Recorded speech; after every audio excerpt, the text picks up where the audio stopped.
Anita Graef is an award-winning cellist who recently performed at the University of Dayton in an Arts Live Vanguard Concert. For Anita, music has been part of her life since childhood. I come from a musical family. Both of my parents are professional musicians. They're both flutists. So I grew up surrounded by music. My mom is a chamber musician, and my dad was in the Chicago Symphony for over 50 years. So I was always being dragged to a rehearsal here or there, or concert hall somewhere in the world. So I was immersed in it from an early age. And because of that, most people figure that my parents made me choose an instrument. But it was actually the exact opposite situation. They had been warned by their pediatrician that musical talent is not something that you can inherit as a trait, so they shouldn't expect their children to be good at that as well. So when I first started asking for my own cello when I was 2 years old, they were a little trepidatious and more like, have you considered going outside and playing with other kids instead? So we negotiated, and they said when I was 4 years old, if I really was interested in music, I could start with piano lessons. And if I was serious about that and enjoyed it, when I was a little older, like 4.5, they would talk about getting me a cello. So when after that birthday passed, I was like, okay, let's go get the cello. Where is it? So I started off with Suzuki training, which is a fantastic way of learning instruments, especially for string players.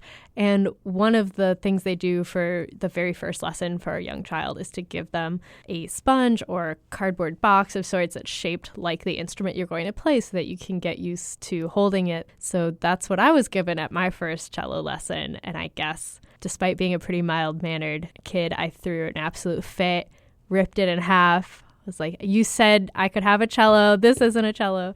So they ended up having to take me to the rental store the same exact day so I could get my first tiny cello. And I've never looked back. Anita is currently based in the Chicago area, although she has a strong musical connection to southwestern Ohio.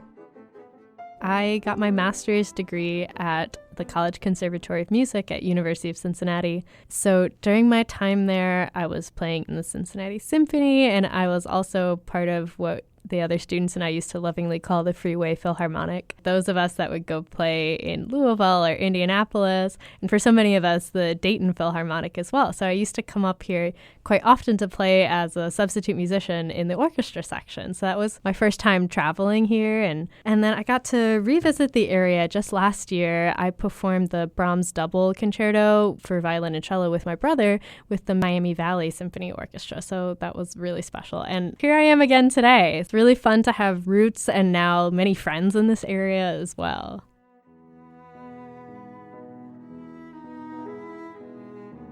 Anita spends a lot of time away from home, traveling to musical engagements, and she spoke about the challenges and rewards of that lifestyle.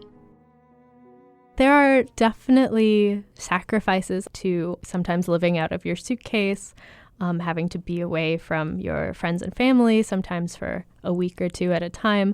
But at the same time, it turns out that I have kind of a nomadic spirit, and I really enjoy all the little mini adventures I get to go on. It almost feels like all of my life is built around different episodes now. Sometimes I feel like I leave a version of myself everywhere that I go. But I've really enjoyed the opportunity to travel, not only because I get to play in amazing halls with amazing people, but I also get to make so many friends that I wouldn't have known otherwise, and get to visit so many amazing places that otherwise wouldn't really be on my radar or part of my routines. So I'm really grateful for the chance to expand my world that way and get to share music with such a wide swath of different people. Anita's Arts Live Vanguard Concert at the University of Dayton will be broadcast on Discover Classical's Live and Local this Saturday at 10 a.m. and Sunday at 8 p.m. Learn more about Anita on her website, anitagraef.com. That's Anita, Graef.com. I'm Adam Alonzo. Arts Focus is a production of listener-supported Discover Classical.